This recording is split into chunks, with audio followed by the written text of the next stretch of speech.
All right, friends, you guys had some great questions that you asked me over on my Instagram page, and I told you that I was going to come over here on YouTube and really answer these questions fully for you. If you are wanting to participate in these, you're like, I have a million questions to ask and I would love Chlo to go over them, then you should definitely go over to Instagram. I do these little question boxes all the time, and who knows, maybe your question will be picked. I don't want to waste any of your guys' time, so let's just get straight into these questions. If you are someone who is on their ED recovery journey, or maybe you're trying to get your period back, or maybe you've gone through exercise addiction, orthorexia, this is going to be a great video for you guys to watch, and I hope that the questions that everyone else asked will help you along your journey. If you are someone though who has a ton of questions and you're wanting more like in-depth, intimate support of like how do you specifically go through this whole process, then you will find a link below to my one-on-one coaching. I've helped hundreds of women go through this whole journey. It's a blast. I make it a fun time, guys. I really try to make it a really fun time because I know it can be hard. I know it can be anxiety provoking. It's a really difficult season of life to go through. Having a mentor and a guide to take you through it, someone who's been through it herself, can be extraordinarily helpful. So I hope you guys aren't putting your healing on hold just because you don't know what steps to take or you don't know how to reduce anxiety to take you to the next level. There are things that we can do about that, and that is what I focus on in one-on-one coaching.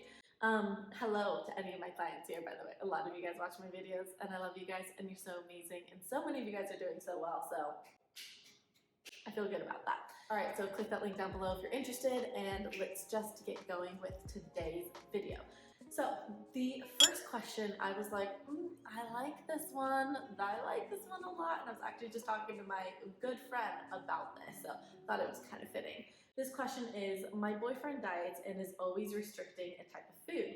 Is it bad for me to be with him? Now, I can't tell you what to do in your relationship, right? And I don't know you and this person and the type of relationship you guys have. But what I will share is something that I shared with one of my best friends the other day. She was dating someone who was definitely kind of entrenched in diet culture. He was very kind of strict with his diet, had a lot of thoughts about red meat and sugar and processed food and things like that. And she's someone who has her own journey with kind of like food and body and everything. And she was like, I don't know if this is something that is gonna end up like really like, you know, not being good for me, or if this is something that I just need to like kind of brush aside his own thoughts and just focus on my own lane. And I told her this, I was like, listen, having gone through my journey of being super restrictive with my food and now being in a place of freedom, a place where I really love enjoying food with others, I love going out, food is such a great connector for me now, that for me to date someone with a very strict kind of viewpoint on food, a certain like dietary philosophy that they follow, that for me is a red flag and someone that I would not entertain. And I've had to actually, you know, stop seeing certain people because I'm like, I don't know, like you're vegetarian, you don't eat gluten, you don't eat this, you don't eat that, and I'm just like, I just really don't want to do that, because if you can't just sit down and eat something that I prepare for you, then we're gonna have issues. I'm not gonna like that feeling of you're constantly judging me for what I'm eating, and I'm going to constantly feel frustrated that you're not just joining in. And so I know for me, that's just not going to work. So whether you break up with him is another question, right? Is this something that he's willing to work on? Is he open to having conversations about his diet and how he feels about it? Does he know what orthorexia is? Maybe you can start kind of educating him along that path and helping him see maybe that some of his, you know, dietary philosophies are maybe a little bit of orthorexia. Not that you're trying to diagnose him, but again, maybe you can just like send him some videos. Hey, this is interesting. What do you think about this? And then see where it goes from there. But for me, I really value being free with food, and with a partner, you eat like nearly every single meal with each other, at least dinner, but sometimes you're doing breakfast and dinner, breakfast, lunch, and dinner with a partner. And I just, you know, for the rest of my life, I hope to get married once and to be with that person for like, you know, 60 years, whatever, however long it lasts. I don't want to continually every single day be having this battle of he's eating this, I'm eating this. I need more cohesion in our partnership, and eating together the same food is definitely going to be a big part of that. So you do you, boo, but for me, this is no. This next question asks, how long did it take for you to not feel puffy after recovery? Yeah, so when you go through the whole recovery process, I mean, you're doing it right, when you are putting on enough body fat, enough body weight, and you're really like letting go, you're not exercising, doing all of that, yeah, puffiness, edema, feeling kind of a little inflamed, that's gonna happen. It's a part of the process, and that's okay. Not something that we need to hate, not something that we need to try and avoid, because it's part of the healing process. But I get it. It can feel uncomfy and we don't really want to stay there, right? Like I would feel pretty uncomfy if I still felt like how I did right when I recovered. That probably wouldn't be really fun. Thank goodness for the whole recovery process and for that stuff kind of working itself out. As far as how long are you going to be puffy and maybe feel a little bit like inflamed or maybe in your overshoot weight, that's going to be different for everyone. And also, it's going to depend on how much you've actually let go and how much you've actually healed.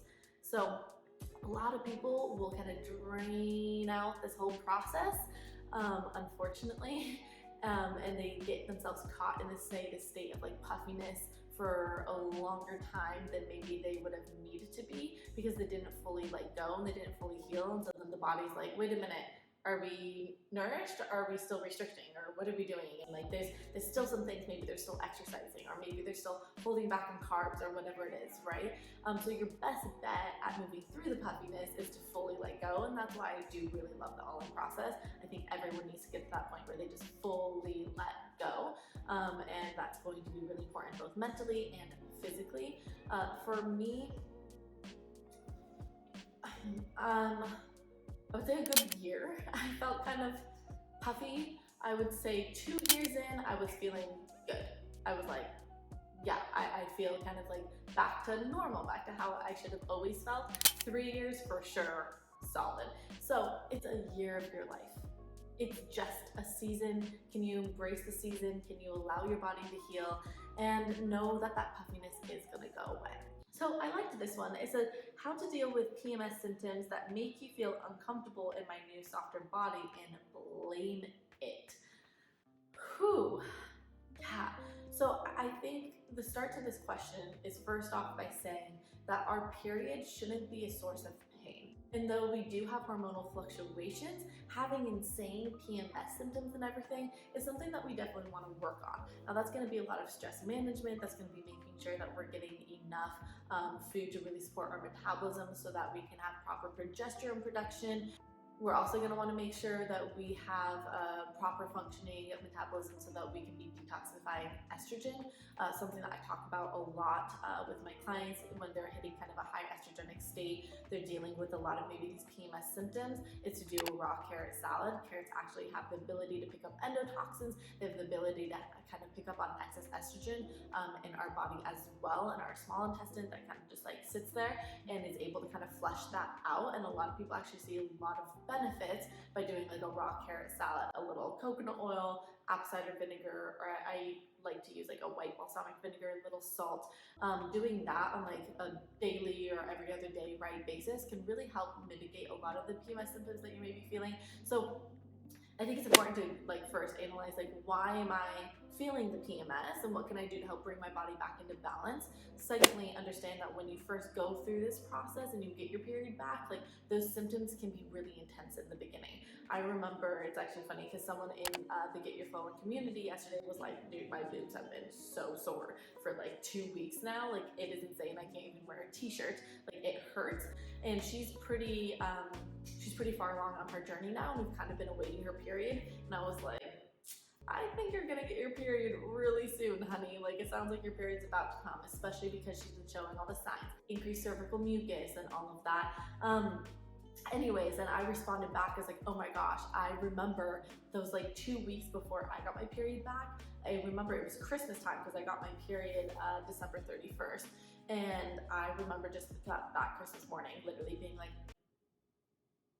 I can't wear a bra, I can't wear a shirt, I can't wear anything. Like I literally was like, I'm so uncomfortable because my boobs hurt so much. That eventually went away. I think the first couple cycles I definitely had a lot more of those kind of PMS like symptoms because well, my body was all of a sudden being flooded with hormone production and didn't know how to properly balance things out. So if you're at the beginning of your journey, I would say let's continue balancing, nourishing your body, seeing where this PMS goes. And in regards to not blaming your recovery body, yeah, I think it's really easy for us. I think a lot of us have been used to blaming our body for all of these things. And I think it's really important that we develop a beautiful relationship with our body where we can appreciate it, we can love it, and we can understand it's trying to do its best. And also understand that this weight gain that you have gone through has only been there to support your health, and it hasn't been there to destroy it. And I think we're so quick to want to look at, oh my gosh, see, it's because I gained weight. See, I have a pimple because I gained weight. See, I have this because I gained weight. It's like, okay, maybe this actually isn't all about the weight gain. Maybe the weight gain was actually there to help support you in trying to get your health back. So I think working on developing a good body image for your day-to-day, stepping into a state of gratitude and love for your body is going to help with this kind of innate kind of attack on your body that's going to happen. Just a reminder here, if you're someone who's gone through this whole journey, you being underweight was not a support to your body, so it's easy to want to go back and be like, all my problems are because I gained weight. But I think it's important to remember how many issues you had because you were underweight. So let's not quickly put the blame on the body weight here. So this one is probably a question that you've asked yourself so many times, and I actually see this being a big hindrance in a lot of people's lives. But the question is, how do we get over the fear of obesity when we're in recovery? First off, I want to just say that obesity and recovery and like an ED are two different things here, okay? So that would be like, hey Chloe, I, want to do a natural birth, but also I'm really fearful of monkeys jumping from tree to tree. And it's like, wait, what? What's your question? Why are you worried about monkeys when you're talking about giving natural birth? Like that doesn't make sense, right? It's kind of the same thing here where it's like, I get it, we're both talking about the body, we're both talking about weight, but we have two different things going on here. And I think it's so important that we focus on the thing that we have in front of us. I remember I said this to my older sister once. I was like, I'm super afraid I'm just gonna continue to eat, and I'm gonna become obese. And my sister just looked at me, and mind you, I was probably like, a BMI of like 12 at that point.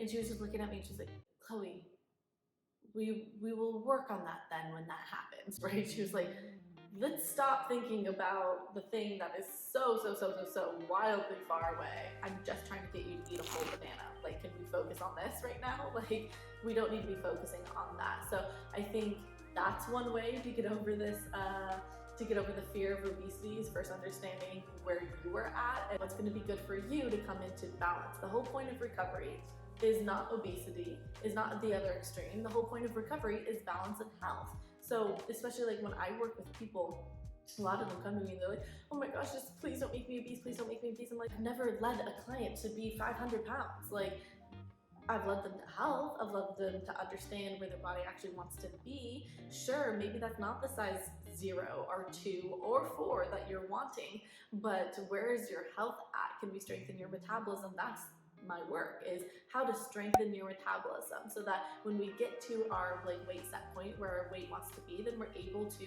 maintain that weight relatively effortlessly, right? We're not having to micromanage food. Obesity is a whole topic in and of itself. And again, I just don't think it's something that we need to pay attention to when we are currently dealing through something that is giving us its own set of risk and symptoms. And oddly enough, what we see happen in underweight individuals is actually what we tend to see happening in obese individuals. High cholesterol, cardiovascular disease, neurodegenerative diseases, metabolic diseases. I mean, you guys, you're not protecting yourself from obesity and all the negative things that happen by, being stuck in an ED and being underweight. I think that's just important to say. So again, if you're here on my channel, if you work with me one-on-one, my goal is always health for you and it's always balance. And I will stick to that. When does the extreme hunger stop? Once you have listened to it fully. Once you are fully nutritionally rehabilitated. Easy as that, guys. If you want it to stop, then continue eating. The best thing that we can do with extreme hunger is to just not stop it. And I see people sabotage their recovery all the time because they go, no, this is insane. I shouldn't be having extreme hunger still. And I'm like, can you stop dictating what your body needs, please? You're gaslighting your body. I think we need to stop doing that. So, the best thing you can do is just write it, have fun with it, eat the things that your extreme hunger wants, and you'll see that it eventually does stop. Again, there's no timeline. Extreme hunger can come in and out as well. 3 days on, 2 months off, 5 weeks on, 1 week off. Like, you just gotta listen to it. There's no rhyme or reason besides the reason your body has to want the extreme hunger, which is it's nutritionally rehabilitating. So someone asked me this one. She said, what would you do if you started gaining weight?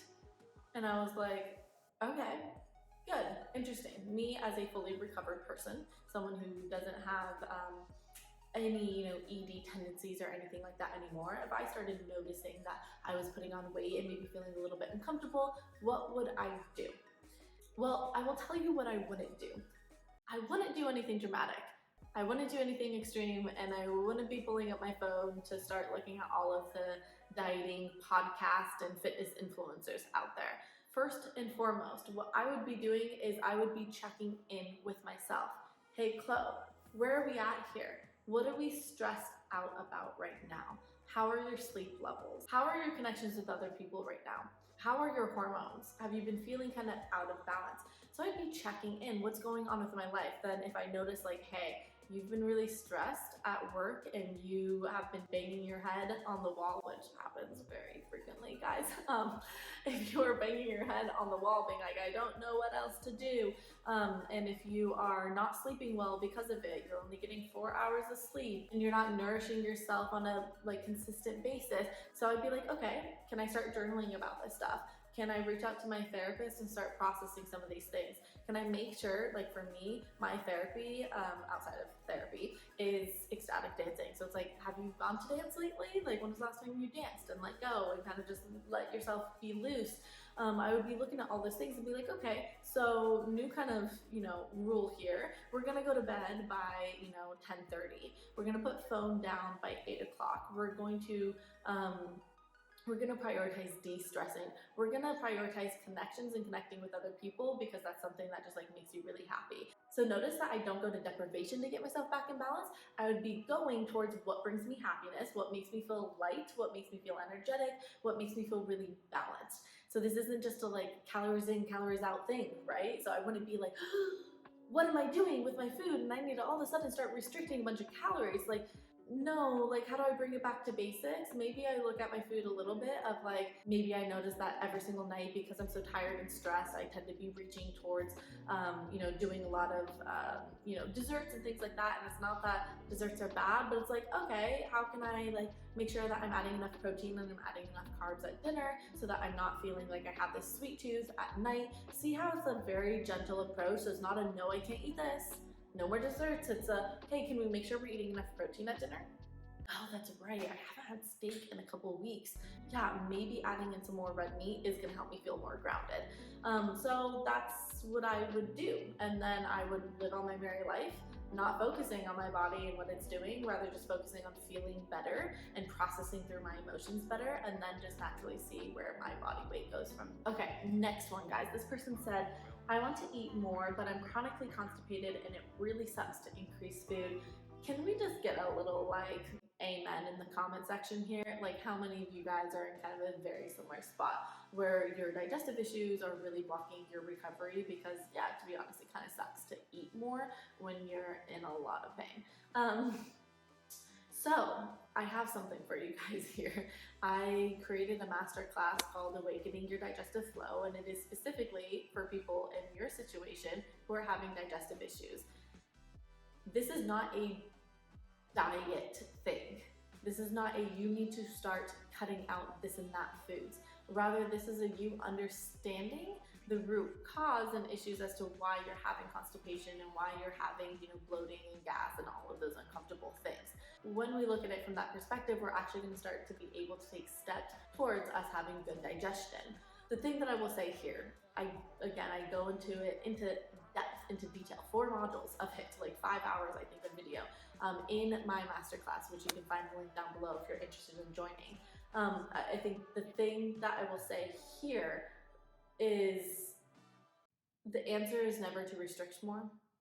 And while you're feeling uncomfortable and you're like, I don't want to eat because I feel uncomfortable, I'm like, I know, but you're feeling uncomfortable because you're not eating enough. And because your body's in a chronic energy debt. And so furthering yourself into an energy debt just isn't going to help.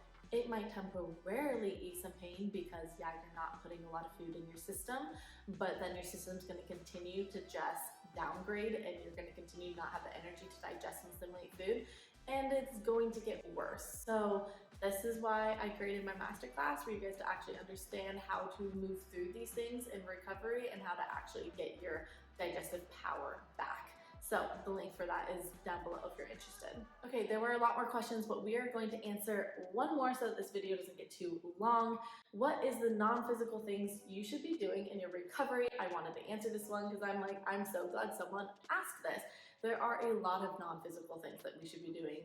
It's not just about eating more and exercising less. While those are critical, and don't think that you can be doing this recovery without doing that, we also need to do more than that. I think this is a really beautiful time for you to spiritually reconnect with yourself and with your values and with what you want in life and with what success means in life and with what happiness means in life. And it's a really beautiful opportunity for you to take a step back and go, I need to maybe rewrite some narratives here. I need to rewrite some beliefs that I have about, say, what success is. And this is really, honestly, my favorite part about recovery. And this is why, like, if you go on my Instagram or like even here on social media, like you don't see much food stuff. Like my Instagram, I don't have any pictures of food. I don't show what I eat on a daily basis, here and there. And I used to a little bit more, but I really, especially I'd say the last like year and a half, I'm really not sharing that stuff because to me, and like this journey isn't about food, right? Food got kind of mixed up in this whole mess of us not feeling worthy and good about ourselves and us feeling like there was, you know, so much out of control in our lives and we needed to control something. So it was never really about food to begin with. So I don't really like to overly focus on the food because I see the journey more being like a self-exploration into the deeper layers of yourself and how to connect to it and how to find peace with it. And so if you're not doing this type of things, yeah, I think recovery can end up, you know, not being fully cemented because we didn't do the deep work. So yes, eat more. Yes, get your body weight up, do all those things. But also make sure that you're really, you know, you're really connecting to yourself on a higher level. You're really setting yourself up for a more beautiful life where you're feeling in more alignment in multiple different areas of your life. So that's the stuff that I focus on with clients, right? Because I think that it's so important, and I think it's really fascinating when we take that approach into this whole recovery, journey. That was it for today, guys. There are probably like 30 more questions, but this video would probably be 4 hours, and I don't think any of you guys would stay for that. But if you want me to do another video, then please comment down below. I have more questions. Put your question there, and I will definitely go through it. Also, make sure you like this video. It's a beautiful way to say thank you for me spending the time to answer your guys' questions. I didn't have to do it. I came on here because I love you guys. So give me a little love back, tap that like button. Also, if you enjoy this content and if you are needing more support in your recovery, then you might as well go ahead and tap the subscribe button. And that's about it for today, guys. I love you and I hope that you guys are doing really well in your recovery. Come say hi in the comment section. Come say hi over on Instagram. I love talking to you guys, and I will see you later.